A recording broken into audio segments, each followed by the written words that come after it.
we went out 4x4ing, and that's the footage you're seeing right now.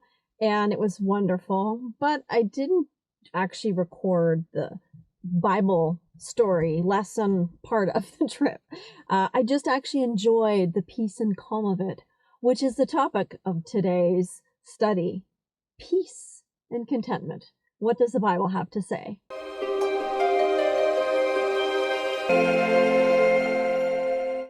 All right, so just me and Mocha are out here today. Just went for a little short drive. But I wanted to bring you the Bible study that I had researched and studied for myself when we went out just a couple days ago. So we're going to start in Psalms 18, 28 to 29. You, O Lord, keep my lamp burning. My God turns darkness into light. With your help, I can advance against a troop. With my God, I can scale a wall. This Bible verse doesn't have the word peace or calm in it anywhere, but I chose it because it's a very powerful Bible promise, and it illustrates one of the ways that you can use Bible promises to help you have peace and calm in a life full of chaos and stress. And some of those keys are, first of all, finding Bible promises that are really appropriate to your experience and that touch your heart in some way. And thirdly, that counteracts some of the negative thoughts that are causing you to feel this lack of peace. Okay? Now, some stress and lack of peace and calm comes from normal everyday situations and normal emotions. And sometimes the Bible verses just help us kind of center ourselves and know that God is there to take care of us.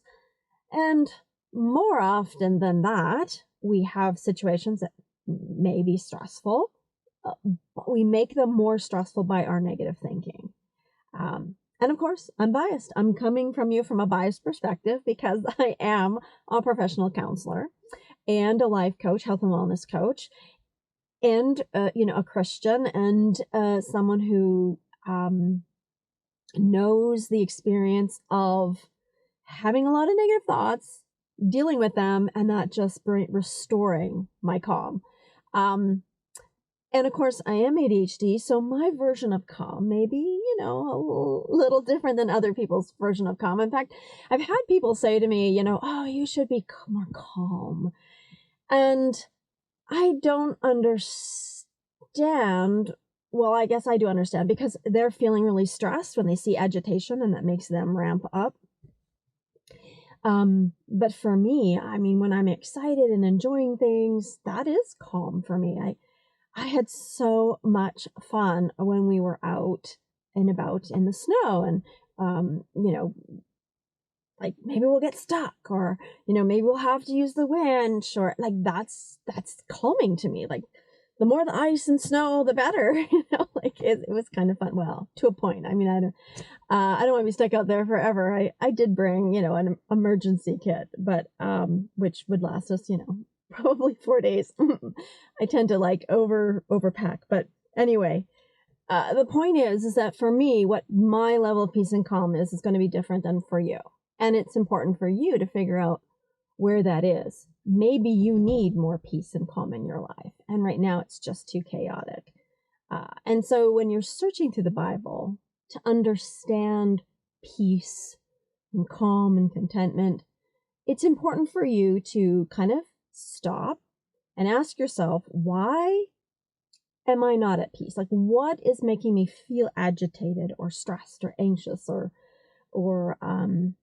these emotions that make you kind of ramp up, right? And then from there, find promises that help meet those needs. So this verse, that was really quite long-winded, but for this verse, Psalms 18, 28 to 29, right? This is covering a few things. First of all, David's acknowledging, God, you keep my lamp burning. You're the one in charge. You're the one that provides all my needs. I can't make fire burn. I can light a fire, but I can't make fire burn, like at a physics level, right? God turns darkness into light. So lots of times when we're not having peace and calm, it's because there's darkness, there's stressors, right? And God can turn those stressors into light. Now, sometimes that means helping you reduce those stressors. Sometimes it's just those stressors become enjoyable. For example, I used to get very stressed when we'd go out in the Jeep and my dad would have to turn around on a small road, or my husband would turn around, or that we'd be on like a, 20-degree angle. And I still get anxious once in a while. Don't get me wrong. We relapse all the time. I'm not perfect. But mostly, for the most part, and pretty much our entire trip on Saturday, it was just relaxing. Just the whole thing was relaxing. And that's because God turned that anxiety into light. The darkness of, we're going to roll, we're going to die, well, not die. Die is probably not my worst. Die is definitely not my worst fear. Death is not my worst fear. Rolling the vehicle and getting someone else, upset. Those are more my thing. But anyways. And then it says, with your help, I'm advanced against a troop. Now, what kinds of enemies do you have in your life? Where do you have to push forward and move forward, right? God can do that. And with God's help, you can scale a wall, which is like, these insurmountable tasks. God is there to help you. So I thought it was a great Bible promise to start us off. But let's look at some more Bible promises that can help us with peace and calm. Psalms 37, 1-6 says, do not fret because of evil men, or be envious of those who do wrong. For like the grass, they will soon wither. Like green plants, they will soon die away. Trust in the Lord and do good. Dwell in the land and enjoy safe pasture. Delight yourself in the Lord, and he will give you the desires of your heart. Commit your way to the Lord. Trust in him, and he will do this. He will make your righteousness shine like the dawn, the justice of your cause like the noonday sun. Be still before the Lord and wait patiently for him. Do not fret when men succeed in their ways, when they carry out their wicked schemes. I just noticed the light is getting really strong, and I'm hoping that this video is going to be not too crazy. This promise helps us when we're having poor interactions with others, which is a huge cause of stressors, relationship issues, right? But I also sometimes think of, evil and bad out there as kind of my negative thinking too, right? So that's part of the problem. But here's a promise that God will provide justice. Now, maybe not right away, but he will do it. And we can trust God to get us through these things. Psalms 34, 12-15. Whoever of you loves life and desires to see many good days, keep your tongue from evil and your lips from speaking lies. Turn from evil and do good. Seek peace and pursue it. The eyes of the Lord are on the righteous, and his ears are attentive to their cry. Okay, now this was interesting. So this Bible promise, and many, if not most Bible promises, has a condition to it, doesn't it? Doesn't just say, oh, God is just going to wave a wand. Oh, you're going to be at peace. No. He says, seek peace, pursue it. So that means not to give up, doesn't it? Right? I think some people, they come to their prayer journey and their prayer life and their Christian experience thinking, I'm going to pray, God's going to give this to me. And if not, something's wrong with me, or something's wrong with the way I prayed, or God's not listening, or I'm not good enough for God to listen to, right? Like there's this, all of a sudden, because their expectation was, it was like some transactional experience. I pray, this happens, because we know it's God's will for us to have peace, right? We know that. So if it's God's will for me to have peace, and he says to pray for it, and he's going to give me the desire of my heart, where is it? See, God is so much wiser than we are. Children who are given everything that they ask for tend to be pretty miserable. I hate to say that, Unfortunately, it breeds entitlement and a lack of gratitude. But when you experience a little growth, I'll say, I hate to say challenge, trials, and suffering, because I feel like that makes light of the suffering that should not be in place. Like, God did not design originally for us to suffer in the way that we envision it, right? Like, sin was not to exist. We shouldn't have death and pain and sorrow and suffering. That wasn't God's plan. We don't need that to be happy. So I want to say growth, but I don't know, it's such an overused word. And now we are in a situation where suffering does provide some pretty great benefits. So, I guess I'm going to say it. Sometimes it benefits us to suffer a little and go through some trials. And I think we kind of maximize how bad that is. We think we can't cope, or pain's going to be terrible, or all these external secondary emotions attached to it. But God says to turn from evil and do good, right? So we need to turn away from these things that are causing us problems. I'm not saying evil as in any stressor, to turn away from that, but literally what this is saying, like, when something is evil, meaning not God's will, we need to turn away from that and do God's will. Seek peace and pursue it. Remember, what I like about this is it doesn't say fix all evil, which I think a lot of Christians are getting on the bandwagon of, like, trying to fix all evil. That is not our place. We cannot do that, right? I'm sorry. I know you want to be tough and strong and more powerful than Satan, but unfortunately, it's just not going to happen, my friend. Okay? All right. So the eyes are on you, and his ears are listening for your cry. So God is there for you. That's another great promise about peace. Okay, Matthew 11:28-30. Come unto me, all ye who are weary and burdened, and I will give you rest. Take my yoke upon you and learn from me, for I am gentle and humble in heart, and you will find rest for your souls. For my yoke is easy and my burden is light. I picked this verse to go next because the first verse sets us up with, okay, there's some things you need to do, right? Some behavior modifications, some obedience, all right? Turn away from evil, seek peace, pursue it. There's some things you're going to need to do. But God is also saying, don't worry, the burden and yoke is light. If you find yourself having to just slog through your Christian experience, you don't have Christ's burden on you. You've created one of your own making, and it may be good intentions, and it may be because you've read scriptures, and there may be all these things that you want to accomplish for God. But if you're slogging, that is not God's intention. That's not God's burden. Now, the caveat to that, there is effort. Okay. I am trying to get healthier. I'm having some health challenges right now, and that requires me to exercise, to eat better. And it does require some effort to not snack, which I never did before. I never had a problem with snacking, but since menopause, I don't know. I get really tired and I want to eat. It's not snacking.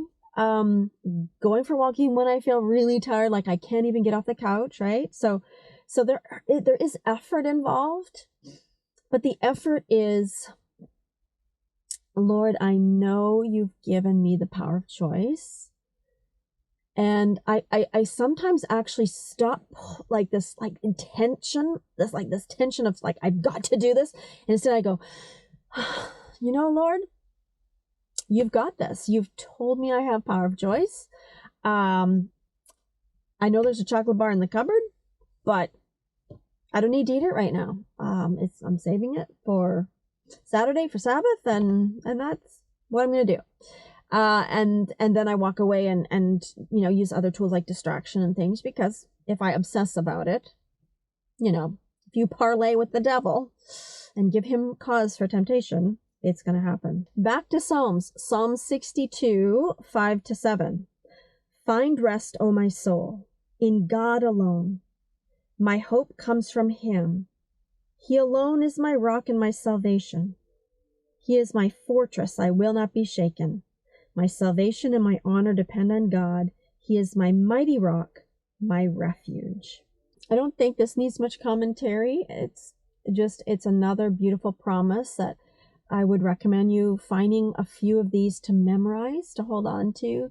You can repeat them to yourself and turn your eyes to God when you're trying to get through something that's really stressful and you're finding you don't have your peace and your calm.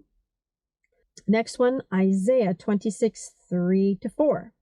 You will keep in perfect peace him whose mind is stayed on thee, because he trusts in you. Trust in the Lord forever, for the Lord is the rock eternal. Keeping our mind on Christ is another way to have more peace in your life.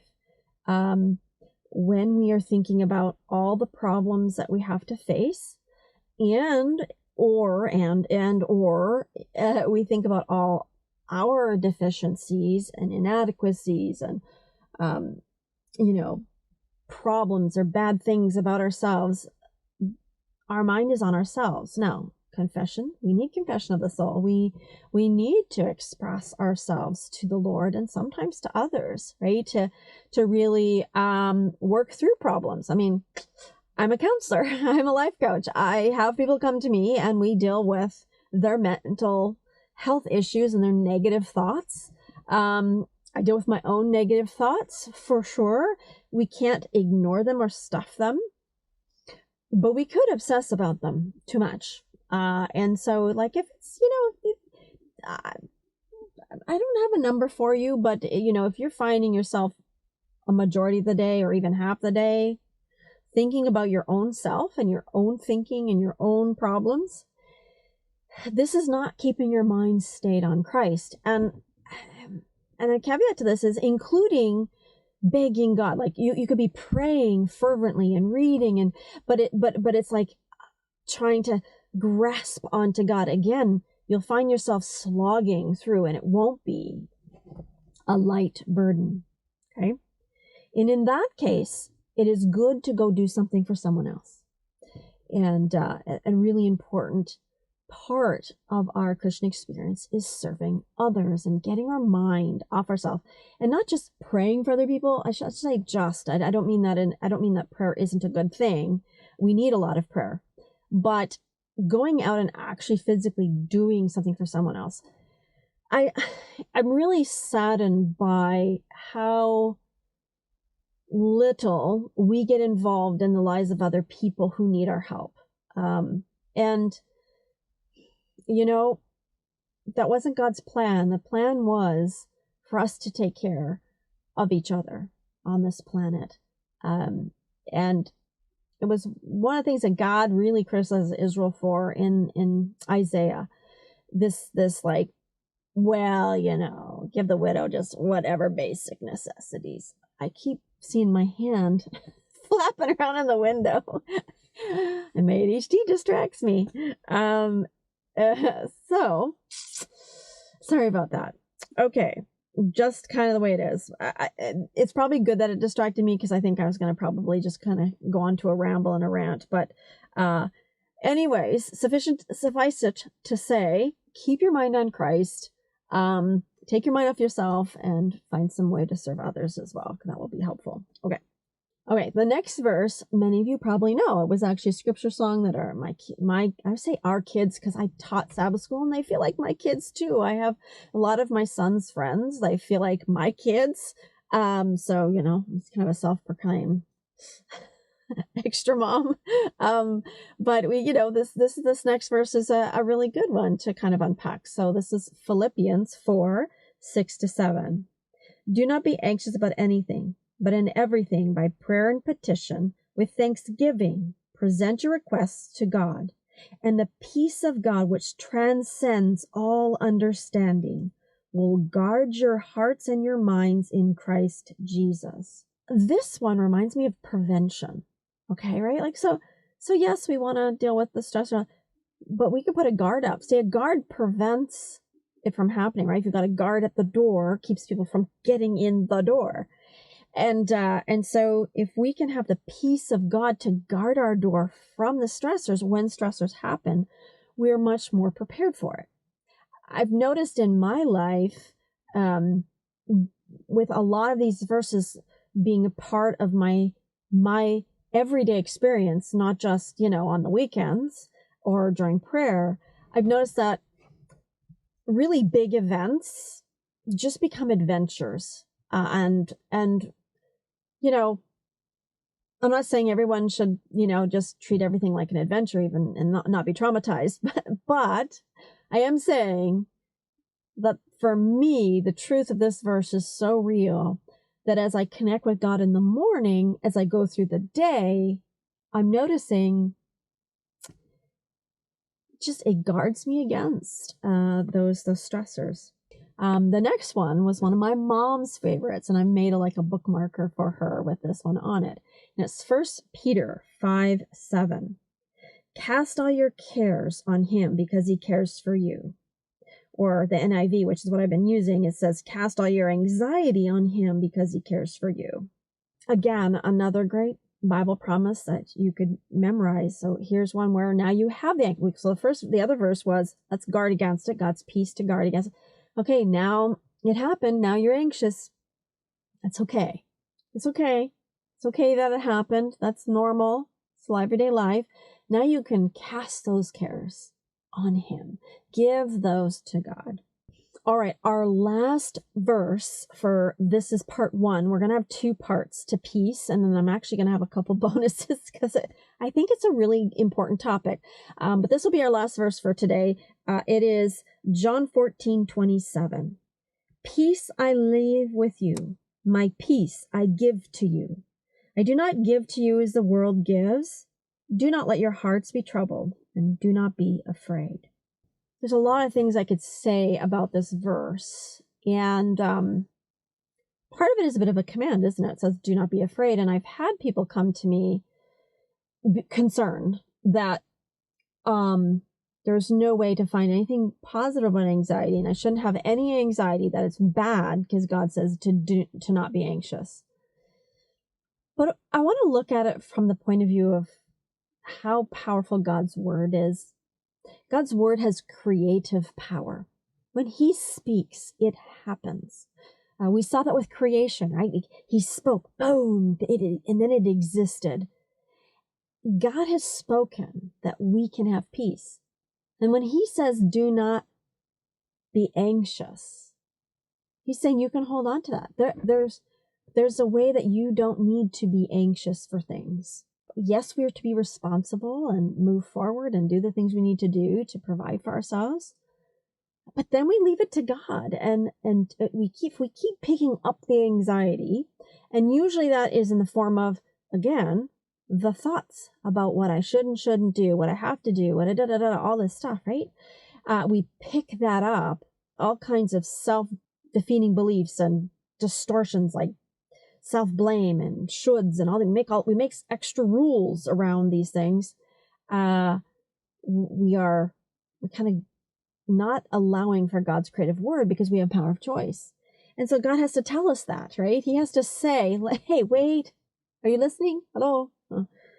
Don't let your heart be troubled, right? You have control over this. You get to have control over this. And I won't say it's an immediate choice. We can't just choose how we feel, but we can choose what we think, and that affects how we feel. So we can choose what we think upon, and that influences our behaviors, which can help create a healthy environment around us, and that influences our emotions. This is not saying, oh, if you have any kind of nervousness or anxiety or worry, shame on you, because that's just another problem that we create for ourselves. But what this is saying is, listen, I have the creative power to create peace in you. If you don't let your heart be troubled and you give me your cares, remember 1 Peter 5:7, cast your cares upon him, right? So I'm hoping with all these verses together, you'll see that the Bible has this balanced approach. And if we pull out one verse and we beat ourselves up with it or somebody else with it, that is not God's intention. We need to see this as a whole package and a whole balance. Anyways, so